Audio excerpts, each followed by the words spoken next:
Hi friends, artificial intelligence అనగానే అదేదో software ఇంజనీర్లకు మాత్రమే తెలిసేది, మనకు సంబంధం లేదు అనుకుంటాం. కానీ తెల్లవారు లేచిన దగ్గర నుంచి రాత్రి పడుకునేదాకా అడుగడుగున అది మన వెన్నంటే ఉంటుంది. ఎలాగంటే పొద్దున్న లేవగానే మనం మన మొబైల్ని చూసుకుంటాం.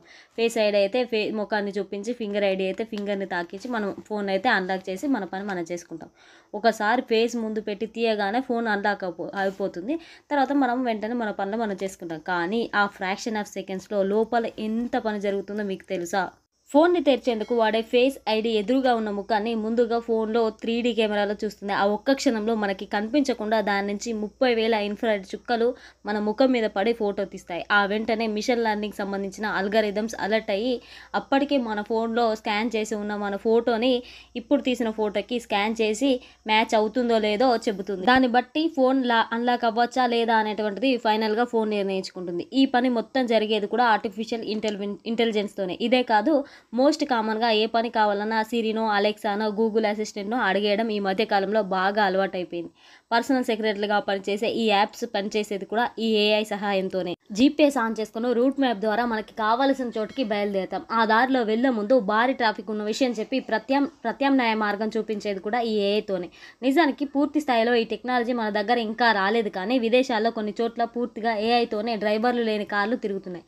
ఇకపోతే మెయిల్లలో ఫిల్టర్స్, స్మార్ట్ రిప్లైస్, ఓటీటీలో మూవీ రికమెండేషన్స్, వెబ్సైట్లలో చాట్ బార్స్, గూగుల్స్లో కావాల్సిన సెర్చ్ రిజల్ట్స్ ఇలా చూడలే. కానీ అసలు ఏఐ లేనిది ఎక్కడో చెప్పండి. కంప్యూటర్ సైన్స్లో ఒక విభాగమైన ఏఐ క్రమంగా మెషిన్ లెర్నింగ్తో కలిసి యంత్రాలను స్మార్ట్గా మారుస్తుంది, వ్యవస్థల సామర్థ్యాన్ని సైతం పెంచేస్తుంది. అందుకే విద్య, వైద్యం నుంచి వ్యవసాయం, వ్యాపారం వరకు ఇలా ప్రధాన రంగాల్లో అన్నింటిలో కూడా చొచ్చుకుపోయింది ఈ ఏఐ. ఈ క్రమంలో మన టైంని, డబ్బుని, శక్తిని అలాగే ఏఐ ఆదా చేస్తుంది.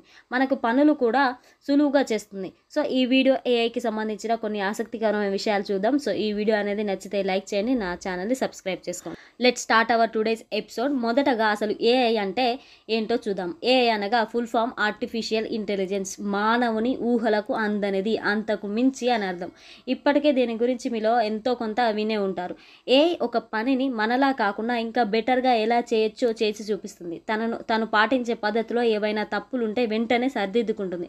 ఇలా తనను తాను ఆలోచించుకుని నేర్చుకోగల ఏఐ వల్ల భవిష్యత్తులో ఎలా ఉండబోతుంది, ఏ పనులు జరగబోతున్నాయి, మానవుని వృద్ధి వల్ల ఏర్పడిన ఏఐ వల్ల ఏ రంగాల్లో వృద్ధి చెందుతుందో ఇప్పుడు చూద్దాం. ఆర్టిఫిషియల్ ఇంటెలిజెన్స్ అనేది ఒక్క మాటలో చెప్పాలంటే మనిషి కోసం మనిషి తయారు చేసుకున్న ఓ మేధస్సు. కాబట్టి దీన్ని తెలుగులో కృత్రిమ మేధ అంటున్నాం. మనం నిత్యం యూజ్ చేసే కంప్యూటర్స్ వాటికి అందజేసిన సమాచారాన్ని, అనుభవాన్ని ఉపయోగించుకొని ఒక స్థాయి వరకు ఆలోచిస్తాయి, సమస్యలను పరిష్కరిస్తాయి.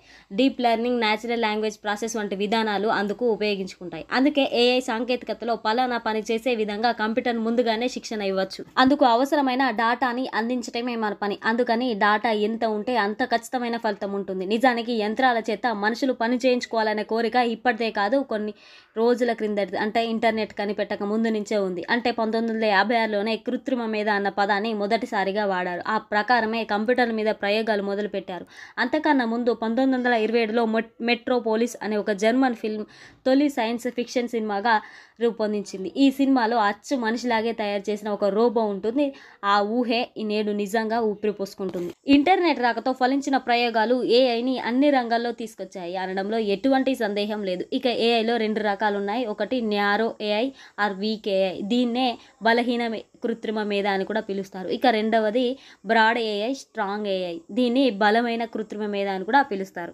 ఈ బ్రాడ్ ఏఐలోనే మరో 2 రకాలు కలవు. అవే ఆర్టిఫిషియల్ జనరల్ ఇంటెలిజెన్స్ అనగా ఏజీఐ. అంటే మానవ మేధస్సుతో సమానమైన మేధస్సును కలిగి ఉండి స్వయంగా విషయాలను అవగాహన చేసుకోగలది, నిర్ణయాలు తీసుకోగలది, సమస్యలను పరిష్కరించగలది, భవిష్యత్ ప్రణాళికలను రూపొందించగల కృత్రిమ మేధ అని అర్థం. దీనికి బెస్ట్ ఎగ్జాంపుల్ హ్యూమనాయిడ్ రోబో.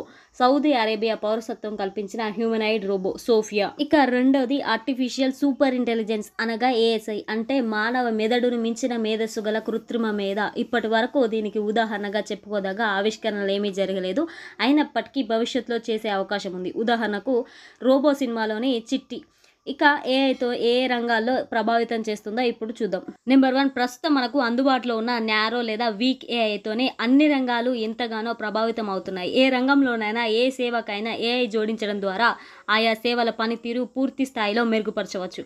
ఆ సేవల ఆర్థిక విలువ కూడా పెరుగుతుంది. అంతేకాదు పరిశోధన రంగాన్ని విశేషంగా ప్రభావితం చేస్తుంది. ఔషధ, రసాయన, భౌతిక రంగాల్లో కృత్రిమ మీద విప్లవాత్మక ఆవిష్కరణలు రాబోయే రోజుల్లో తీసుకురానుంది. ఎగ్జాంపుల్ న్యారో ఔషధాలు, ఆధునిక టీకాల అభివృద్ధి, రోగ నిర్ధారణ, DNA విశ్లేషణ ద్వారా ముందస్తు అనారోగ్య సమస్యలను గుర్తించడం, అతి క్లిష్టమైన శస్త్రచికిత్సలు వేగంగా సురక్షితంగా చేయడం వంటివి న్యారో ఏఐతో సాధ్యం. ఇక నెంబర్ 2, ప్రపంచాన్ని వణికించిన కరోనా, ఎబోనీ, నిఫా వంటి వైరస్లు, అతి ప్రమాదకరమైన వైరస్లు విజృంభిస్తున్న సమయంలో ఏఐ గల రోబోలు రోగి నిర్ధారణ, శానిటైజేషన్, రోగ నిర్ధారణ విశేషంగా పనిచేశాయి. అంతేకాక అగ్ని ప్రమాదాలు, గని ప్రమాదాలు, అణు రసాయన విపత్తులు, సముద్ర అంతర్గత, ఖగోళ అంతర్గత, భూ అంతర్గత విశ్లేషణలకు ఈ ఏఐ ఎంతగానో ఉపయోగపడుతుంది. ఇక నెంబర్ 3, స్టాక్ మార్కెట్, వాతావరణ అంచనా, వ్యాపార లావాదేవీలు, మార్కెటింగ్ అలర్ట్, ఫ్యాషన్ ఐడెంటిఫికేషన్, పంటల విశ్లేషణ, ఉపగ్రహ చిత్రాల అధ్యయనం, డాటా వడపోయటం విషయాలలో ఈ ఏఐ ద్వారా సులువుగా చేయవచ్చు. నెంబర్ 4, కర్మాగారంలో పనైనా ఉద్యోగం 24 గంటల్లో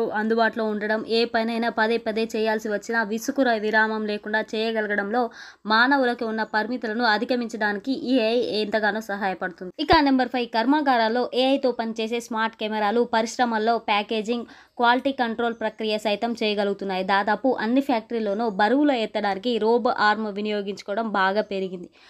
ఫ్యాక్టరీలో కార్లు వెల్డింగ్ చేయడం, పెయింటింగ్ వరకు అన్ని రంగాల్లోనూ రోబోలతో చేస్తున్నారు. ఇక నెంబర్ 6, గ్రాఫిక్స్, వర్చువల్ రియాలిటీ సాంకేతికతలో వినోద రంగాల్లో కూడా ఏఐ ఎక్కువగా ప్రభావితం చేస్తుంది. నెంబర్ 7, మెయిల్స్, జాబ్స్, అప్లికేషన్స్లో తప్పులు లేకుండా అప్లికేషన్స్ రాయడం ఎలా అనే దానికి గ్రామర్లీ అనేటువంటి సాఫ్ట్వేర్ తెరతీసింది. ఇలానే విద్యాపరమైన విషయాలను సులువుగా అర్థమయ్యేలా చెప్పడం ఈ ఏఐతో సాధ్యమవుతుంది. ఇక నెంబర్ 8, బుల్లెట్ ట్రైన్లు, డ్రైవర్లెస్ కార్లు, ట్రాన్స్పోర్టింగ్ విమానాల్లో ఇన్ఫర్మేషన్ అందించడం ఈ టెక్నాలజీ ఎంతగానో ఉపయోగపడుతుంది. ఇక నెంబర్ 9, విదేశాల్లో ఇప్పటి వరకు ఏఐ సాంకేతిక ద్వారా పనిచేస్తున్న యంత్రాలు మనిషి అవసరం లేకుండా వ్యవసాయంలో కూడా నాటు వేయడం, నీళ్లు పెట్టడం, కలుపు తీయడం, ఎరువులు వేయటం, కోత కోయటం, క్రిమి సంహారణలు చల్లటం వంటివి డ్రోన్లు చేస్తున్నాయి. ఇక నెంబర్ 10, చదువు విషయంలో ఆధునిక టెక్నాలజీ వచ్చాక టీచర్స్ చెప్పాల్సిన పాఠాలకి రకరకాల యాప్స్ ద్వారా, ఫోన్ ద్వారా చెప్పడం జరుగుతుంది. ఆ తర్వాత ఆన్లైన్ పరీక్షల ద్వారా ఎగ్జామ్స్ నిర్వహించడం జరుగుతుంది. ఈ అన్నింటిలో ఏఐ కీలక పాత్ర పోషిస్తుంది. ఇక ఫోన్ తెరవగానే రకరకాల యాప్లోకి వెళ్ళటం మనకి అలవాటే. ఫేస్బుక్, ట్విట్టర్, ఇన్స్టా, యూట్యూబ్, అందులో మనకున్న స్నేహితులు పెట్టే అన్ని పోస్టులు కనిపించడం అసాధ్యం. వాటిల్లో నుంచి కొన్ని మాత్రమే కనిపిస్తాయి. మనం ఎక్కువగా ఎలాంటి విషయాలు, పోస్టులను చూస్తామో దాన్ని బట్టి మన ఆసక్తిని గ్రహించి ఆ విషయాలకి సంబంధించిన పోస్టులను మాత్రమే మనకు కనబడేలా చేస్తుంది ఈ ఏఐ. అంతేకాదు ఈ సోషల్ మీడియా వేదికలకు వర్చువల్ రియాలిటీ, రంగులు అద్ది మెటబాల్స్ని మనకు ముందుకు తీసుకురావడంలో కీలక పాత్ర పోషిస్తుంది. ప్రతి అంశంలోనూ ఏఐ సాయంతో నేడు యంత్రాలు చదవడం, రాయగలగడం, మాట్లాడగలగడం, మనిషిలా పని చేయగల ఎన్నో పనులు ఎంతో సులువుగా చేసుకోగలుగుతున్నాయి. కాబట్టి వాటికి ఆ పనులు అప్పజెప్పి మనుషులు అంతకన్నా పై స్థాయిలో సృజనాత్మక, ఎమోషనల్ ఇంటెలిజెన్స్ లాంటి పనులు చేసుకోవచ్చు అనమాట. సో ఇది ఫ్రెండ్స్, ఈరోజు ఏఐకి సంబంధించినటువంటి కొన్ని విషయాలు అయితే తెలియజేయడం జరిగింది. అలాగే ఈ వీడియో నచ్చితే లైక్ చేయండి. ఇలాంటి మరిన్ని ఇన్ఫర్మేషన్ వీడియోస్ కోసం నా ఛానల్ని సబ్స్క్రైబ్ చేసుకొని thanks for watching this video. Thank you all.